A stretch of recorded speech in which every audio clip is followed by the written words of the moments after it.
Okay, everybody, welcome. Hi, everybody, I'm Madison. I'm the Collections and Education Manager here at the Auburn Duesenberg Automobile Museum. Quick show of hands, who's been here before? Oh, most people. All right. Well, I saw a few people that didn't raise your hand, so welcome to the museum. We have done this workshop with Jim and Angela about every other year. It's been very popular and well requested. People love to take photographs in this building. Our building is a National Historic Landmark building, and I've been told it's very interesting to photograph with different lighting and of course the cars and different art as the subject. You can get very creative with that. I'm sure Jim and Angela will discuss that a little bit more. Today's workshop is sponsored by the Indiana Arts Commission. So you all registered for this workshop. I will send you all a survey afterwards, just to get your feedback on the workshop. We like to send this back to the people who give us money to do these workshops to say, hey, this is how the workshop went, and we want to see more of these things offered in the community. So thank you all for coming, and I will hand it on over to Angela and Jim. Welcome everyone. My name is Jim Gabbard. I was a wedding and portrait photographer for about 20 years. I still do an occasional portrait. I will never photograph another wedding again. It's just beyond, yeah. But I still will do a very few select portraits. I just had a friend that I've taken all of her kids' photos, or did their senior photos the other day. So. And so I'm a teacher, I'm a professor of photography at PFW. I'm going to retire next year, and then director of the Garrett Museum of Art. So that's kind of a background of what I do. And do you want to introduce yourself later? Or? No, I can do it now. And I'm Angela Green from Garrett Museum of Art. I'm the gallery coordinator there and the curator planning shows. And my career before that was an English teacher and alternative school teacher in Fort Wayne at Homestead High School. So that was most of my teaching career, and got into art a little bit later. Always volunteered at arts organization. That's how I ended up with Jim at Garrett Museum of Art, starting out to be a volunteer. Yeah. And then about 3 days into that, you needed a paid employee. Okay, that was lucky. And then I got into photography just maybe, I don't know, 5-6 years ago, very actively when Jim pointed out he really liked my viewpoint, my eye on taking photos. And so that was flattering, and I'm like, well, and then we did some books together, and so we went from there. So I do just cell phone photography. I haven't had a camera for a long time, so I'm open to that, but my part of the talk's going to be about cell phone photography. What we're going to do today is about 45 minutes, 50 minutes here. I'm going to try to do history, art a little bit, and exposure and everything, and then Angela's going to take you on a photo walk around here to look at different perspectives and so forth. We'd like to start though with just a quick, would you introduce yourselves and tell us what you like to photograph? We'll do it real quick of everyone. I'm Marie. I like to photograph nature and the effects of light on nature. Wonderful. Nature without great light can still be cool, but it really, I spent 9 days driving around Ireland. Overcast, rain every day. If I had a little bit of light, wow, would have changed everything dramatically. I'm Jen Taylor, and I only photograph with my phone. That's fine. But I like to do different angles, like at the Eiffel Tower looking up rather than just out. The standard photo. Different, Yeah, absolutely. Great, wonderful. And Angela looks at things differently. Yeah, her perspective is really unique too. Yeah. Sure, fine. I only photo with my camera. That's fine. And I photograph a lot of my grandkids. Okay, all right.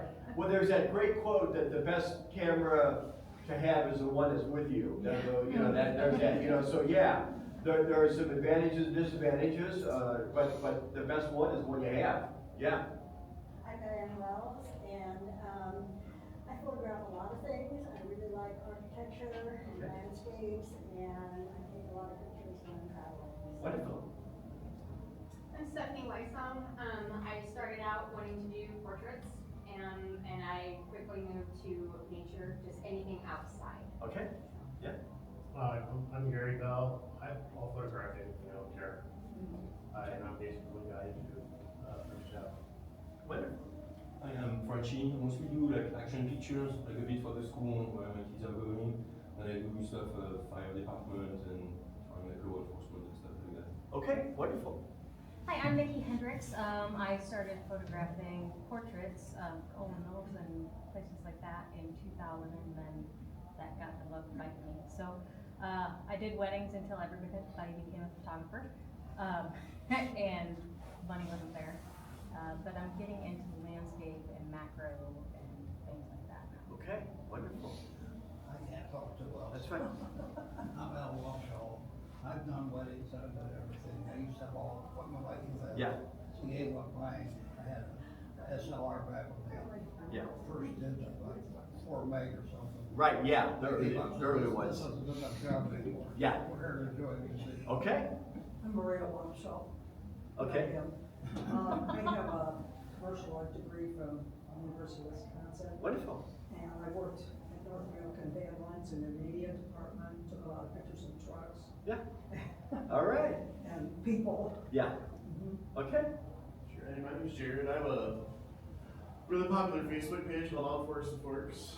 I shoot food, restaurants type stuff, and then I also do a semi-pro women's soccer team I shoot, a semi-pro men's hockey team I shoot. Getting in, taking pictures of tiny little birds. Okay. You, Buying so, giant lenses for that right now, which Okay. is super fun.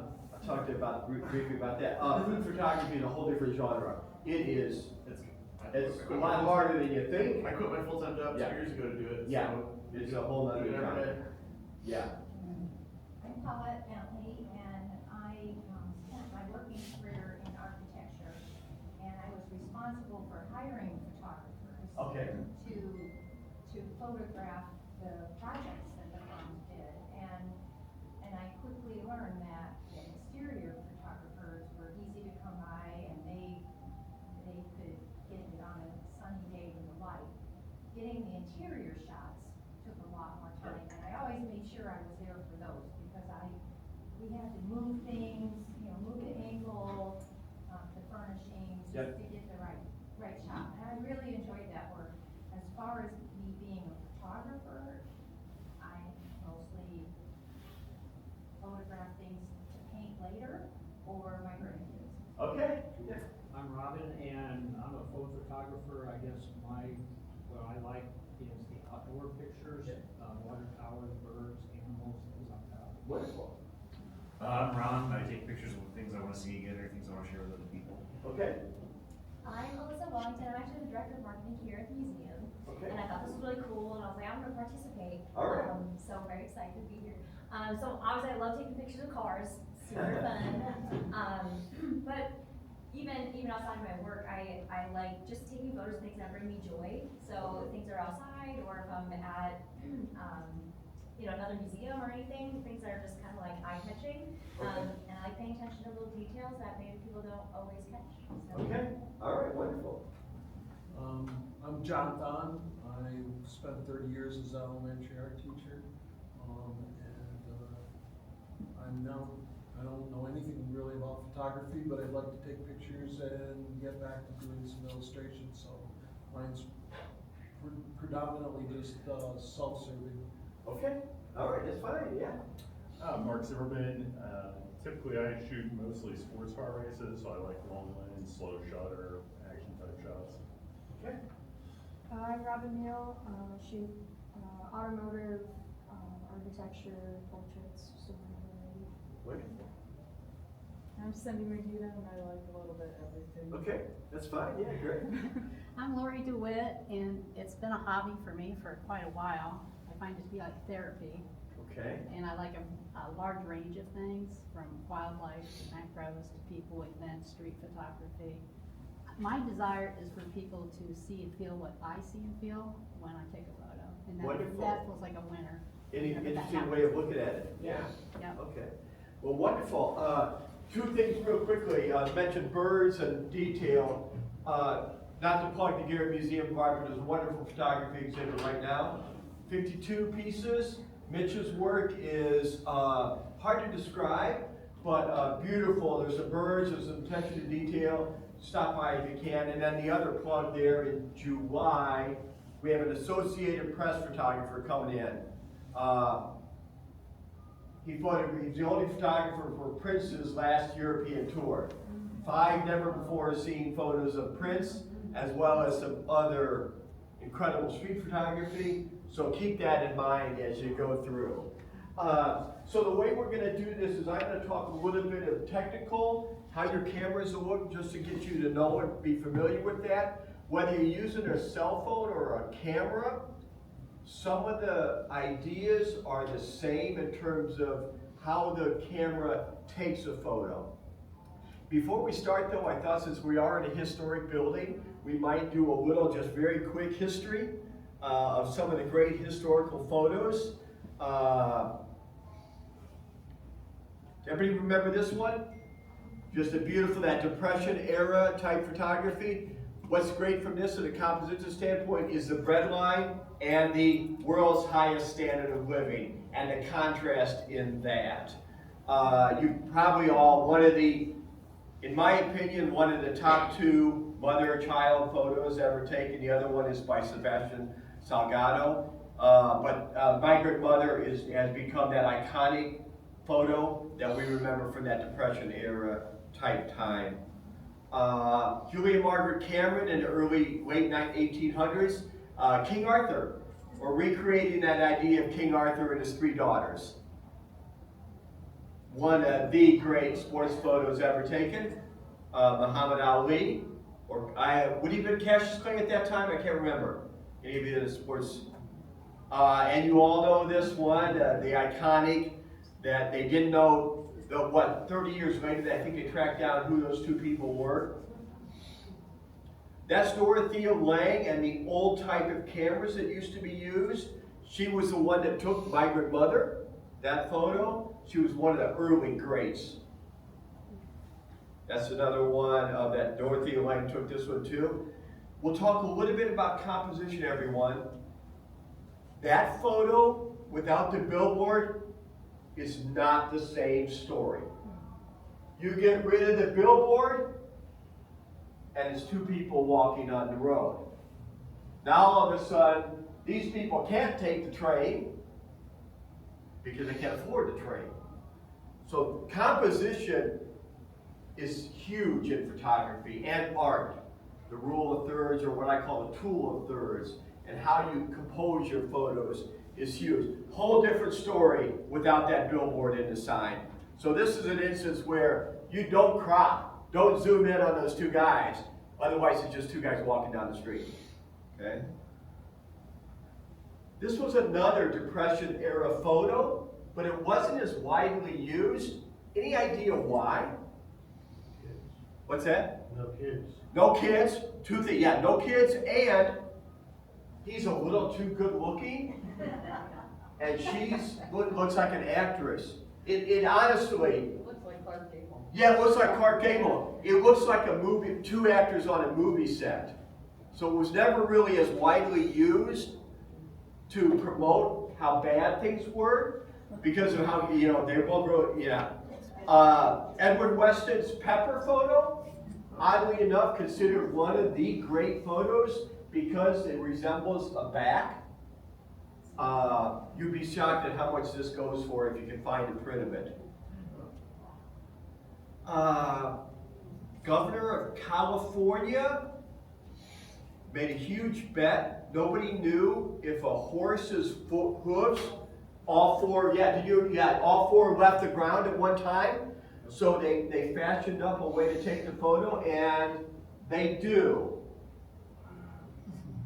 Somebody lost a lot of money at that time on this bet. Very first photo ever taken. Joseph Niepce is out his home, place to kill, 4-hour exposure off of his window. Yeah. They still have it. They will bring it out occasionally, but in very low light situations. Louis Hine documented child labor, and he was the one that created, that helped the laws being passed to prevent child labor. He would sneak into the factories, often just lying about what he was doing. Inspector, he once posed as a Bible salesman. He intentionally had the kids next to the huge machines to show the compositional elements. Winston Churchill looking angry, an extremely famous photo of Winston Churchill. Karsh knew what he wanted on his look and yanked Churchill's cigar out of his mouth. You don't touch Churchill's cigar. That's the look. He knew what he wanted, so he took Churchill's cigar. Okay, you all know this one. Do we all know that there was a second flag? Yes. Okay. The first flag a colonel or a captain wanted, had it yanked down. This is the second flag going up. What's that? I said it's actually a reenactment. Yeah, it's actually a reenactment. Yep. Possibly the greatest elephant photo ever taken.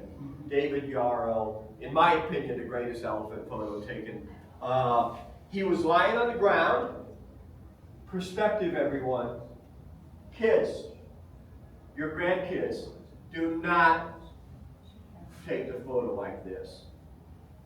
Any photo of kids, you're on the ground. You're at their level. Okay? It changes their perspective. It makes everything look a little taller and higher. Gives them stature. Anybody doing portraits, you never ever photograph the president of the company with the lens higher than they are. Bring that lens down.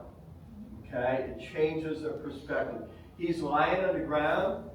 Wonderful story. The elephants didn't know whether to go left or right. And they just stood there. And yeah. This was taken in Amazon. Testing bulletproof vests. I don't know who chooses. What do you flip a coin? Who goes first? Yeah. Who does this? Yeah. There's got to be a lot of trust there. D-Day. Kappa. Robert Kappa. Very upset. He was movie stars, everybody hung out with him. Hated that it looks out of focus. He was famous for saying, if your photos aren't good enough, you're not close enough. Wasn't it like a processing error? There's a processing error. The labs messed up the developing, caused them all to be out of focus. Kappa was furious because he didn't want anybody thinking, if your photo was out of focus, because you're shaking. Okay? He didn't want anybody thinking he was scared. Yeah. But this is one of the great photos. Happy accident. Happy accident. You all know Afghan. Okay? Possibly the greatest portrait by a National Geographic photographer. They went back and photographed her about 10 years later. I was gonna say, do you have that one? What's that? Do you have a shot of that one? I don't have that one with me, I don't think. It's not quite as good. The light wasn't the same. But yeah. This became such an iconic photograph for National Geographic that they send her money every so often, her family every so often, they would send her money. Compositionally, everyone, composition is crucial for all of you that we're talking about composition. It's not just the wonderful eyes. Green, green, green, green. Color harmony is a huge factor in good photography. Color harmony. This is just a fun one. This is the day after Sweden changed which directions you travel on the road. You've all seen that iconic photo of the Earth. Abraham Lincoln, Matthew Brady, who went in and retouched the photo to make Lincoln look a little healthier. One of the first known aspects of a politician using photos to help win an election, and he had it adjusted a little bit to make him look better. Iconic photo, Gordon Parks. This has become one of those iconic ones about race and relations. This woman was much more qualified than many of the secretaries whose offices she cleaned. Babe Ruth, you were fined or arrested if your swimsuit was too revealing. So there were actually people that checked the length of your swimsuit. In Winston Churchill. Okay. Real quickly, I thought you'd all like to show. I'll just do a real quick little bit of what Angela and I do. Zion National Park. Lake Michigan. Lake Michigan. Lake Michigan. Lake Michigan. That's out in the country outside of Churubusco. Lake Michigan. Yeah. Yeah. Lake Michigan. Yeah. Can you tell? That's Venice Beach in Florida. Listen, everybody, best camera is the one you have with you. That's a cell phone photo I took in Warsaw. Okay? Now, though, this is where composition and lighting. I crouched down, got on my knees, because the sun was a little bit above the stained glass, and by bringing it lower, I was able to have the stained glass block the sun a little bit, so the sun wasn't as harsh coming through. Was there a lens hood used with that one too? I'm sorry? Was there a lens hood used with that one too? A lens? Lens hood. No, there was not. It was my cell phone. Oh, yeah. Sorry. Yeah, my cell phone. No, it was not. Yeah. And I apologize if I have a slight loss of hearing in my right ear. Okay. My wife says it's selective. It might be. Please don't put that in your recording. Edit that out. Yeah. Yeah. I'll go back to that other one. That's the schoolhouse, Turkey Pen Schoolhouse that was on State Road 8. You've probably driven past it. It is now on the ground. This is a bunch of pile of bricks, but I tried to get it in all states of disrepair. By right before you get to Highway 3. Yeah, so Yeah. On the right-hand side. Oh, go back just because you said something about reflections. Yeah. And I'll tell you about that, but I didn't notice, I took this photograph of a flower, and then I didn't notice till Jim pointed out to me that I'm in that. So, but to me, you talked about liking to do things that are different. To me, that was something kind of, it was different, so I liked it. So I showed that photograph. Yeah. And this one too, I probably would have walked by this, but Angela stopped and took a photo. So kind of, and a unique way of looking at things is wonderful. Florence? Yellowstone? I'm sorry, Jim, can you go back one just for a second? The effect that you... I did add a vignette on that. I don't do a whole lot of that. I don't do a whole lot of retouching. I was doing this specifically for my From It to Thou book, and it gave it a lonesome old feel to it. So I don't do a whole lot of retouching in Photoshop, but I felt it worked for what I was trying to say. I do have a color version of this that I also use that doesn't have any retouching. Just Copenhagen. I didn't do a lot of street photography until I went to the Dominican, and then I became kind of interested in it. Okay, so I better keep an eye on time. So I did want to go a little bit over some technical so that all of you understand a little bit about how your cameras work, or more importantly, what happens when your photo doesn't turn out, or what goes wrong with your photo, or what happens. So in a fraction of a second, no matter what you're using, if you're using your cell phones, most of you are on what's called auto or program mode, where the camera figures out everything. So what happens is the camera looks at the light and figures out a proper what's called exposure. And sometimes the photo is too bright or sometimes too dark. and that happens with the camera seeing the situation. Your cameras are set up to do a couple different things, and your cell phones act the same way, and it's what's known as an exposure triangle. And there's three elements to, and I'm not going to try to get overly technical, but I want you to know and understand what happens if you get a photo that's a little bit blurry, or too dark, too light, and so forth. The three things that happen, and we used to have to do this when we had our cameras. Anybody film days?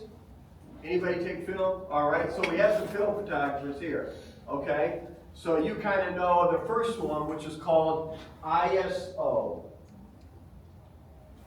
International Standards Organization, that's not important. ISO is how sensitive the camera's sensor is to light, okay?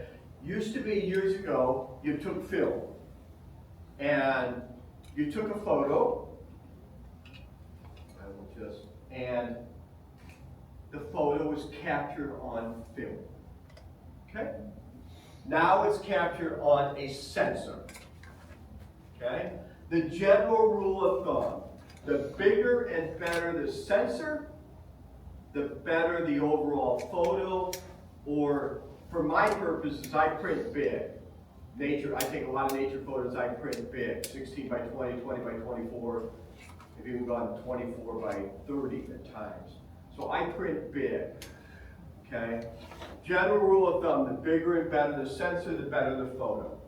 The more megapixels in general, the better. That's why cameras are always advertising how many megapixels are in their thing, okay? Now, your cell phones also have a sensor. They have a sensor behind each one of those lenses. But they're trying to make the cell phones tiny. So you can imagine that this is going to have a significantly bigger sensor. So instead of the image on film, it collects on a sensor. And I think of a sensor as a translator. A sensor takes you, or me, or a flower, or a tree, and turns it into digits, essentially. That's what digital photography is. Okay? The better the sensor, the better the quality, if you will. Okay? Now, what's happened as they shrink the sensors, the general overall idea is that smart technology or AI combined take over to try to correct flaws that occur because of a small sensor. Okay? So your smartphones are trying to override some of the factors of a small sensor. That's why oftentimes when I go out and take a photo, and I'll take a photo of this, and I'll take a photo of my cell phone of the same scene, my cell phone photo will look a little bit better right off the bat because it's making adjustments as I take the photo. My camera isn't making adjustments until I go into post-production, okay?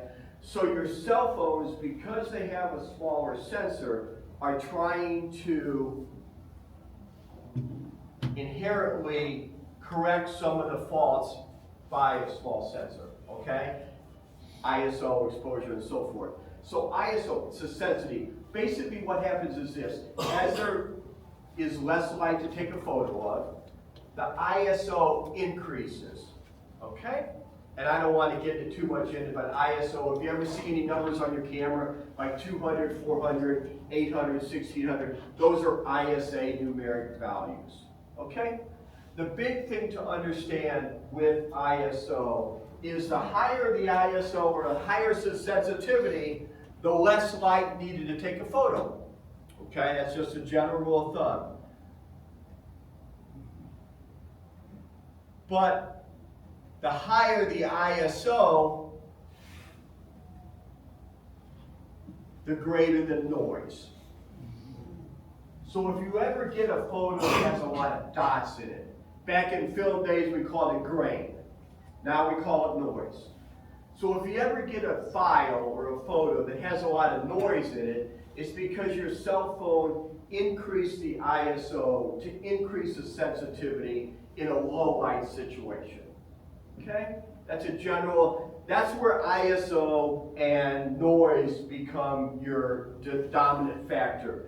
And then the bigger you print, the more that's noticeable. Okay? So, if you all have plenty of light, there's no issues with light, this isn't really a factor. But when you start indoors, shooting with lower light, it becomes a big factor. Noise does. So that's ISO helps control noise, or is a factor in how sensitive it is to light. Yeah. Would focal length have anything to do with that? Some, but it doesn't necessarily do anything with noise. But it does with shutter speed and some of the other things that I'll talk about too, if that makes sense. I'll kind of get to that, if you will, yeah. Or after we get done, I'm going to try to do about 45, 50 minutes, and Angela's going to go on a photo walk. I'll stick around for anyone who wants to talk further about some of this. But, so ISO is just the camera's sensitivity, a sensor, how much light it needs, okay? You won't notice a thing on your cell phones unless you start doing manual. You won't notice anything. It'll handle everything inherent. The second part of it is shutter speed, and this is what I want to do because it's important for all of you. Shutter speed is how fast or slow your sensor is open, or on those of you cameras, how fast or slow the shutter opens. A cell phone does not have a shutter. Essentially what happens is your sensor starts collecting light and then stops collecting light. Okay? The longer it's open, the more light collected. Okay? Now, I just want to do a quick demo. Can everybody hear 2 clicks? Okay? For those of you using cameras, if you hear 2 clicks, you're sunk. The camera is, you cannot hold it. That's long, steady. Okay? You can hear 2 clicks, it's blurry. And I can show you, these photos are all blurry. Okay? I have a lot of my students, my intro classes, I allow them to use cell phones. I have a lot of students that come to me with their cell phone photos thinking that there's something wrong with their cell phone because their photos are blurry.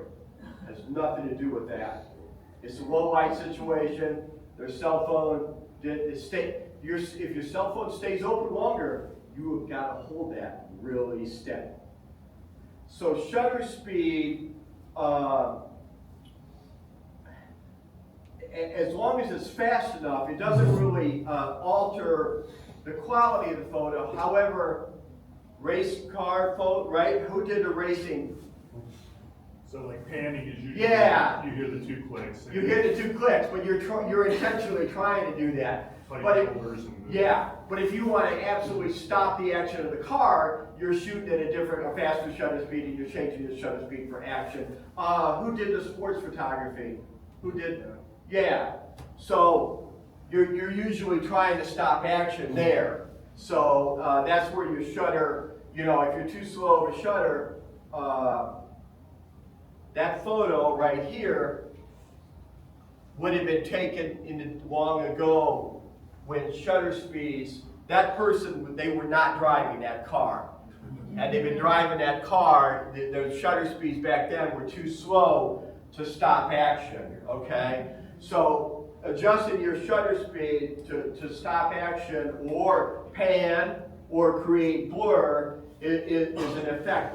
But I don't want to get too much into it, but I do want you to say, if you're getting blurry photos with your cell phone, more than likely it's a low light situation. If you're getting noisy photos, more than likely it's low light and your ISO increased automatically in order to take the photo.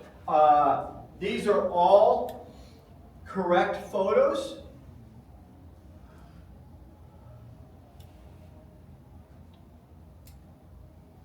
They're all correct in terms of the amount of light in the photo, different effects. Okay? But you can't get this unless you understand some of the basics about how all this works. For those of you that love to do nature photography,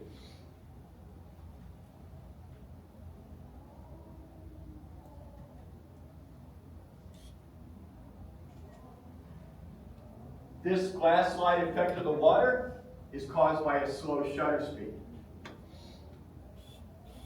A slow shutter speed, same with some of your sports photos where you're intentionally trying to do that. A slow shutter speed can't stop the action of the water, so the water gets that out of focus glass-like look. It changes your photos Can dramatically. you tell us what shutter speed you used on that? What's that? Can you tell us the shutter speed you used? I'm sorry, I didn't take this one. This is some examples that I just Oh, grabbed. oh. It would probably be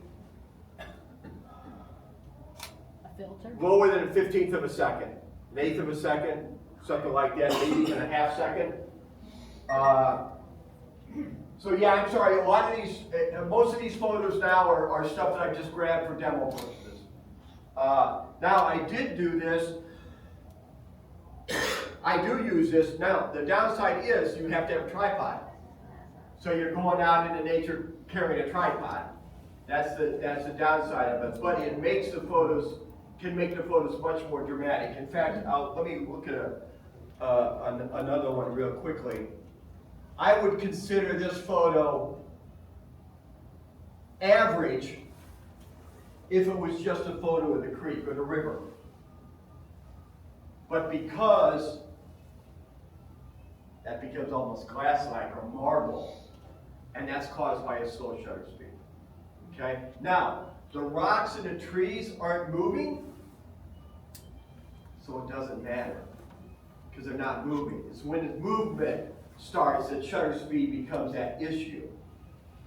If you take a photo at night, like pitch black, and do like an hour-long exposure, as long as there's no light, you can walk in and out of the camera, and the camera won't record you.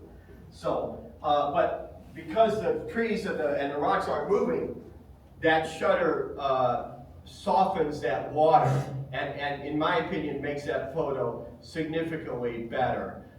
If you do want to capture action, you need that faster shutter speed to capture or slow down. Or here's a good example of all of these are the correct what's called exposure, and exposure is the amount of light. I'm sorry. You changed those. Oh, I did.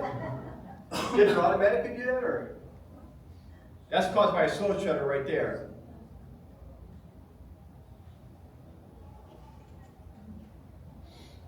Notice a different look in the water. These are all what's called correct exposures, not too light, not too dark. The correct exposure is not too light, not too dark. To get a little bit in more detail, a correct exposure is when the highlights have detail and the shadows have detail. Okay? So, when you're using a cell phone, the camera figures all of this out in a millisecond. I'm gonna go into it. What's that? I'll go more into that. Okay, yeah, and it figures all this out instantly. Okay? If it misses though, it usually has something to do with, for example, out of focus. It's because of a slow, it stayed open too long, hard to hand hold. So, and then aperture, very quickly. Aperture, the third part of the triangle, is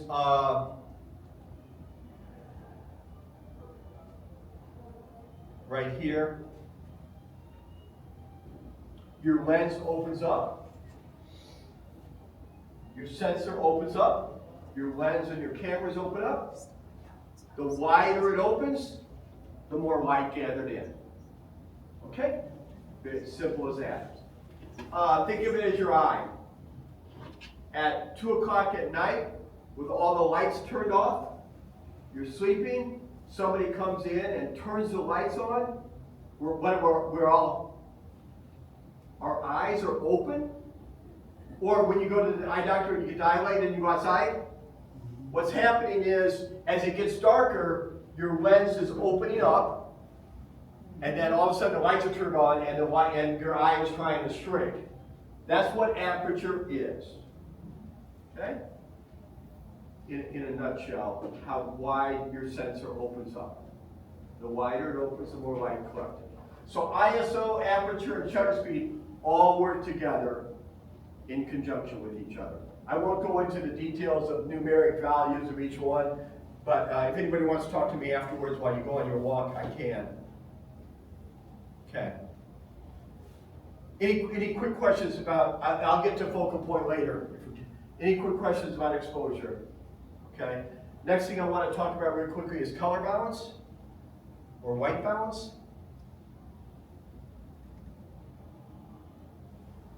All of your cell phones are probably set to what's called AWB.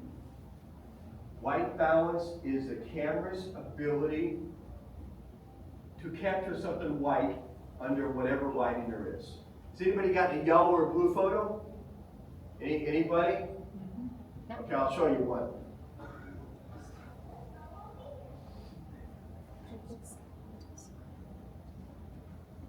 Whoops, sorry.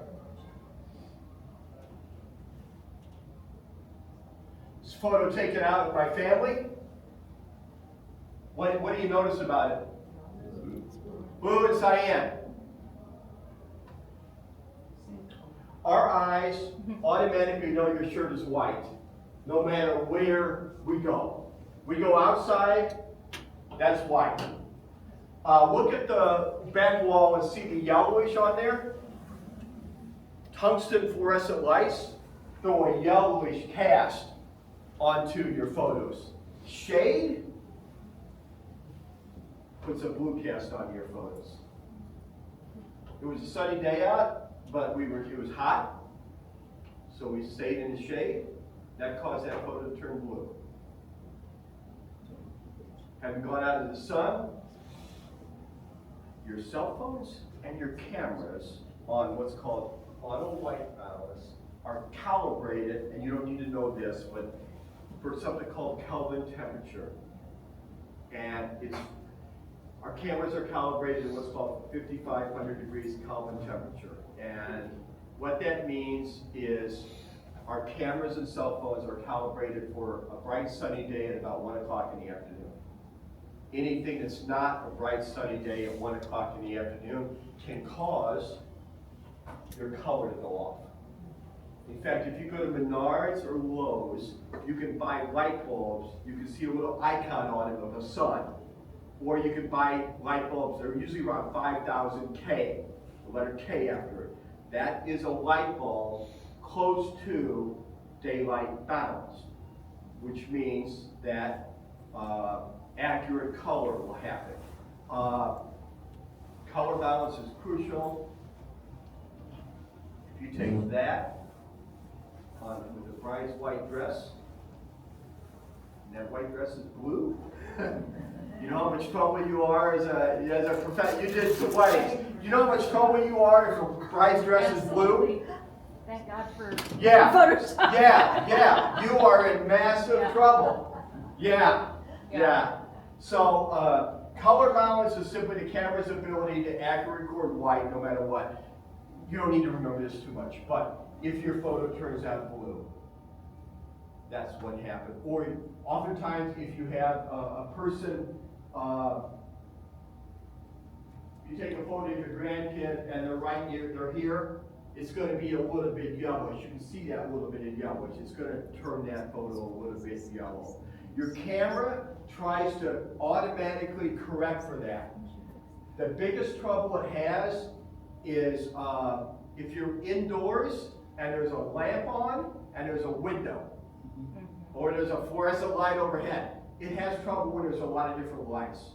Probably not an overly big issue for many of you, but a portrait photographer, commercial photographer, product photographer, man, if that Nike isn't white, you are, yeah. So white balance is crucial. Now here's the thing. This was photographed on JPEG. I cannot do anything about that. You can, you can add the opposite, red or yellow, but you're adding red or yellow to everything.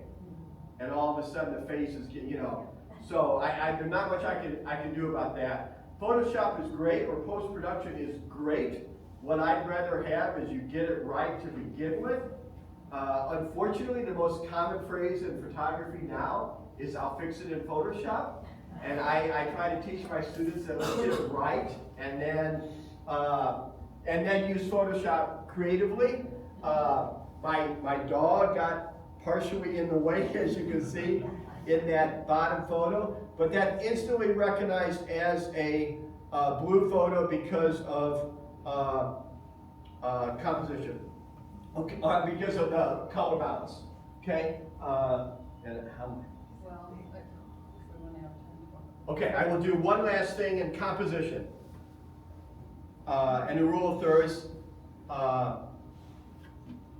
You can divide any image into thirds, and our eye kind of automatically goes to what are called those intersecting points, the horizontal and the vertical lines converging. Doesn't mean something has to be there. It just means that our eye kind of travels to that area. Okay? So composition and a rule of, it's called the rule of thirds. I call it tool of thirds. It doesn't mean that something has to be in the thirds all the time. Positive space, negative space. I would say one thing to all of you: stop putting everything right smack dab in the center of the photo. It doesn't have to be. Okay? It doesn't have to be. But you've got to understand how thirds works. If the cheetah is looking that way, doesn't do anything. The cheetah is looking to the negative space, so we know something's going on over here. The cubs are nearby, or there's food, or gazelle or whatever. So positive and negative space is an effective part of composition. So now, do know when to put it in the center. I mean, there's times that you do center. Okay? And the other thing is, this is a really low camera angle. That gives that lion extra power. Okay? This is one of those photos you take and then you run as fast as you can. And what's the saying? You only have to run faster than one person. Yeah. Did you have a question? I think the other thing just to point out was in both of those you had a shallow depth of field. Very shallow depth of field. Great depth of field. I'll end on this so that you can get out and take some photos. Depth of field, the distance in front of and behind the focus point that remains in focus. Shallow depth of field means very little depth of field. A large depth of field means that at a lot of the area in front of. Who cares about the grass? Who cares about what's in the background? I use depth of field all the time. In fact, I used it on the portraits I took. She was a wrestler. She wanted photos in the weight room. Weight rooms are junk. So I didn't want anything in the background, so I used shallow depth of field to blur the background. Distance in front of and behind it remains in focus. On portraits and individual animals, oftentimes you just want the animal. So I use depth of field all the time to try to eliminate that. Same with I think the cheetah, was that same too? Didn't have as much depth of field? Very much so, yeah. Yeah. Had a little more depth of field, but yeah. So depth of field is crucial. I'll just try to end this real quickly. Depth of field, the easiest way to control depth of field is your aperture, the size of the lens opening. For those of you using a cell phone, depth of field, the more zoomed you are, the less depth of field you have. Okay? And the closer you get, the less depth of field you have. Distance to subject and the zoom. So a macro flower photos have very little depth of field. You usually write in on them. So if you were taking photos with a cell phone, those are a couple of quick ways to control depth of field. oftentimes, and this is the last thing I'll say, and I know Angela wants to take it on No, I'm gonna photo. talk about cell phone photography. And cell phone. I often take my cell phone photos zoomed in more, because I like to zoom in, it changes a little bit of perspective and depth of field. Okay, I'll leave it for you. I think you covered so much of what I was gonna do, so, hopefully. So my part's on cell phone photography, hopefully it's not too, repetitive. But I will start with this, on photography tips for cell phones. If you want to use a third-party type of a manual camera rather than your default camera on your cell phone, there's a lot of recommended apps. And if you want to know what those apps are, I don't use any of them myself. I'm more of a purist on what I do. I don't use Photoshop at all. Once in a while, Jim will ask me if he can boost a little color into a photo of mine, but generally I say no, don't I, Jim? But once in a while, if he boosts it just a teeny bit, I'm okay with it, but I like it to be just like I saw it. You might have different ideas. Everybody has their own way that they want to do things or that they think about things. But I have maybe 5 or 6 apps that I could recommend if you want to know how to enhance your photos or do something like that. So you could just ask me later on that. I like your comment on therapy. Someone at the back, when she introduced herself, said that she considers photography therapy, and it is really. I think for any kind of camera, cell phone, whatever you use, it's a therapy. If you just are having a day, you know, sometimes I just go, let me get in the car, or let me go out in the woods next to my house and just start taking pictures. And you all know what I'm talking about, no matter what kind of photos you like to take. You lose yourself in that, all of a sudden you're in another world, and I think that comment on it's very good therapy is fantastic. When you're taking a photo, choose the mode that best suits the final use of your image. And I think this is important, and again, I take a lot of photos and I put them on Instagram.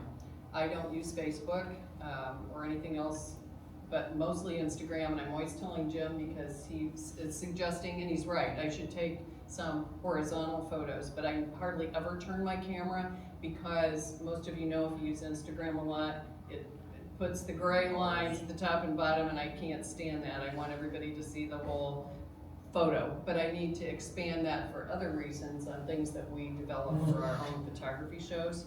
So a square mode on your cell phone, if you put it on square, I'm assuming everybody knows how to slide and do that, is great for Instagram. For vertical images, if you put it on vertical, that's good for if you're shooting people, 1 to 3 people. It's not good for a group like Jim had of his whole family. It just doesn't work as well. Horizontal is good if you're using Facebook, if you're using a website or Twitter, and sometimes on Instagram, if you don't mind having those blocked out lines, I'll say. Jim just talked briefly about the rule of thirds. On your iPhone or Android phone, either one, you can align your subject with the grid. So you have to toggle it in your camera settings to the grid. Has anybody ever done that? Okay, so you know how to do that. If you don't know, you can activate that by going into your camera settings, and that helps align your shots. It's good for composing your photographs. Rather than centering it, as we talked about with the lion, points of interest would fall on one of those 4 grid lines. I think some people have everybody has a different view and eye than others. It comes more naturally, I'll try to say, to some people, I think. Like, I don't use the grid lines, I've never used them. I just feel like I know what I think looks good. You might not think that some of the photos I took were especially creative, but I look at them and go, that's exactly what I want. So I don't literally think, I'm gonna use the grid lines and do the rule of thirds. And maybe you don't have to either, but maybe you do have to, or you want a certain special photo, then I would recommend using that. With improved flash technology, on a cell phone, the flash is still limited, as Jim referred to. You're better off in a house, keep the curtains open, have natural light, have it at your back to to illuminate your subject. You probably experienced that if you didn't have it at your back and you had it in the front. You can use your exposure slide on your cell phone to boost and adjust the brightness. Or you can purchase an external light. You can do that also, just like a photographer with a regular camera. And reflections and shadows. I showed you the one where my reflection was in the pedal. I like to do that, but sometimes it just happens because I'm taking a picture in a window. I like to do mannequins. So I'll see, I think all of my mannequin photos have me in them in some way, shape, or form. Sometimes I try to stand to the side, but it's hard because you know, you're like this, and then your hand's still in it. But mannequins or windows with unusual things in them, store windows, I love to take those photos, and I just let myself be in them. So if you have heard of the famous photographer Vivian Maier, she did, and if you haven't, I would suggest you look at her website. The website's about her and her photographs. We've had 2 shows of Vivian Maier at our museum that were fantastic. She's no longer around, but she took black and white photos and then into color in the 50s when we got color film, and a lot of them were reflections of her. We don't know. She never developed a lot of her things, so we don't know what her intent was. Besides that, she did a lot of her own shadow. I like to do my own shadow. Sometimes it just happens. I'm on a beach, I'm taking a picture in Lake Michigan, and my long, tall shadow is leading to the water. I like that. Again, those are like little things that are like little happy accidents again that just happen, and I think that they look cool, and I like to show those kind of photographs. You might think, no, I don't want my shadow in it. That's a terrible photograph. To each his own. So I would say think about reflections and shadows. Burst mode, you probably know about that. Usually now cameras on a cell phone has auto HDR settings, so you don't need to change yours. If you have a phone still before the iPhone 12, then it might not have had automatic HDR setting. For more control on your photos, as Jim was saying, you can bend down. You can tap on the subject and with your finger on the new cell phone. Anyway, I have a 17 Pro. There's probably 20, who knows what iPhone they're on now. I just got the 17 Pro. But you can hold down your finger and tap on the subject. That will help you to get a focus. So you don't want your hands to shake or the camera to shake, either one, because of the blurry photos. Again, I would say some photos are cool when they're blurry, and we saw some of them, and I love to do blurry stuff. I don't do a lot of it, or sometimes it just happened because I wasn't, watching what I was doing, and it turns out to be a pretty cool photo. You could lean against something, for a vertical surface if you want to not shake. You could rest your elbows on a surface if something's nearby, or you could actually like tuck your arms, tuck your elbows in instead of like this, because we all get a little shaky about things. So tuck your elbows in, try it that way, and those are some good ways. Another way is honestly take a deep breath, let it out slowly, and as you're slowly letting your breath out, snap that photo with your cell phone. That really works. Don't clutter your pictures up. So I was taking a photo earlier today, at 9th Street Brew in Auburn. And I wanted to take a photo of our free little art gallery in there, but there was a stack of newspapers, there was somebody's coffee cup that they left by the trash, and our box is right by the trash. So I moved the newspapers out of the way. So my point is, sometimes you have to move things. You have to get things out of the way so your photo's not cluttered with a bunch of things, and that would apply to cameras and cell phone cameras. Move distractions out of the frame and try to shoot horizontally and keep your number of subjects maybe 2 to 3 people. When you get 3 to 5, it's getting cluttered. There's a lot more happening with 3 to 5 people. And I know that's hard with a cell phone camera and a great big family shot. It's not always the best. Leave a little bit of room above and below your subject. That's also a clutter tip. And the critical part part of taking an image of people, like if they're receiving an award, you definitely, as you said, don't want to look down on them, and you want to have some space above and below when you're doing a portrait like that. Let's see, what else do I have? Oh, I want to show you some. So this, actually I didn't take this horizontally, but this is a photo that I took. So, and I don't think anybody could have looked at this and said, oh, she took that with the camera. What camera did you use, you know? It was my cell phone, and it came out really nicely. I had it printed on metal. We tried some different surfaces to print on, which is another whole topic that we could go into. But that turned out really nicely, I think. And here's one where I set up the photograph to be what I wanted it to be. So there was a tire on a driveway in a yard, and I liked the tire, and I liked that they painted the tire, and it was during COVID, so I was driving and going, I gotta get out of the house. And I realized when I saw that photo, that tire every time, I'm like, you know, that Tiffany jewelry box I have at home that matches that color. So I went back home and got it, gotten out of the car and put it on the tire. So things like that you can do that make photos fun. It makes it fun to take that because, and I like to show this one a lot. It's one of my favorite ones that I've ever done. And there's such a juxtaposition between that Tiffany jewelry box, you know, thousands of dollars worth of whatever, and a radial tire. And so it's fun to kind of set up the photograph, stage it how you want it to be. Don't always take what's there, you know, move things around and be clever about it. So those are. We definitely changed the message. Pardon me? We definitely changed the message. Changed the message, yeah. And I wrote, Jim and I write with art photography, and if you want to ever try that, that might be something that you might like to do. We decided to write haikus with our photography. So you saw this photo earlier on the slide, Jim, you saw that one too, Lake Michigan, and then we wrote haikus to go with our photos.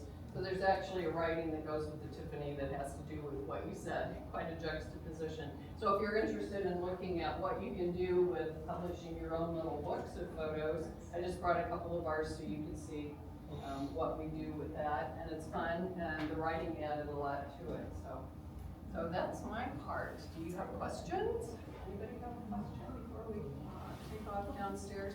I would recommend when we go to photograph cars, and remember when I've been here before photographing autos, I like to hone in on the hood ornaments. Obviously, you can do a whole car, but inside the cars, there's some really cool shots, even if it's just the leather on the seats, or there's one that has like a woman's compact, a mirror, and a place to put her makeup. I hope that car's still down there. That one is so cool to get some good photos of. So I would recommend look inside, look at a tire. You know, don't just, oh no, I got to get the whole car in. You know, get some designs that are inside. Some geometric shapes, something like that. What would you recommend for like a focal length? Say that again. Focal length, like about like a 16, 45, and 135. Like for taking a picture, which one do you recommend like for? On a full-size camera, or Yeah. how about if I talk to you about that in a second? Okay. Yeah. One last thing I wanted, it has to relate a little bit to what Angela did. You might hold this up. One of the biggest mistakes I see people make in cell phone photography and regular photography, do not split a horizon line in half. A lot of people do that. They have a lake and they have a sky and they do 50-50. Look at, she's got about 65-35. That's another aspect of the thirds. 2/3 water, 1/3 sky, 2/3 sky, 1/3 water. 50-50 is basically telling the viewer you didn't know what you cared about. So split your horizon lines, so that you're having some, you're not 50-50. And the last final thing that I'll say, general rule of thumb that's hard to break. I like to teach my students rules and then let them break them. on a water photo of a still body of water, a lake or an ocean, you can't have a crooked horizon line. Because in nature, that lake would empty out. On flat water, a creek is different, a river is different, but if you have a lake, you have to have a straight horizon line, because in nature, the water would drain. I will say about that, because I was just at Lake Michigan a few days ago, my granddaughter who's 10, and so, you know, she's just experimenting with things, but she, on purpose, was, when we were at Lake Michigan, trying to tilt the camera and make the trees look like they were going to, and the lake was tilted, and actually they came out really cool. So I like that she's experimenting, and you can experiment with that, and even with the photos, and I don't think you probably have this one of mine here, but I don't think it's in those books. One night I wanted to get the, one of the shots of the moon when it was a whatever, strawberry moon or something. And I wanted to stupidly, because you really can't do that with a cell phone, you know, I went outside and I'm like, oh, I'll get that beautiful shot. And it turned out to be a bunch of squiggly lines that looked like there were, I don't know, aliens. Remember, it was just really weird. But we ended up putting in the book because it looked so cool, and I think I called it celestial lines or something. It just came out cool. I probably would never be able to redo that same scenario, but so don't be afraid to go and do something like that and go, I know that moon's not. Yeah, or like your granddaughter, tilt the camera, but do it with intent. Do it with intent. Do it with intent. You got a question? Can you rattle off a couple of those apps names? Oh, yeah. I use Snapseed. She might have some different ones. Snapseed. Pro Camera. Obscura Camera. Would you say you use? I use Snapseed. Okay, I'll have that one here. Pro Shot. Hydra. Thank you. Oh, was there another one where you could just get? Pro Cam 2, and I don't know if that's just an updated Pro Cam.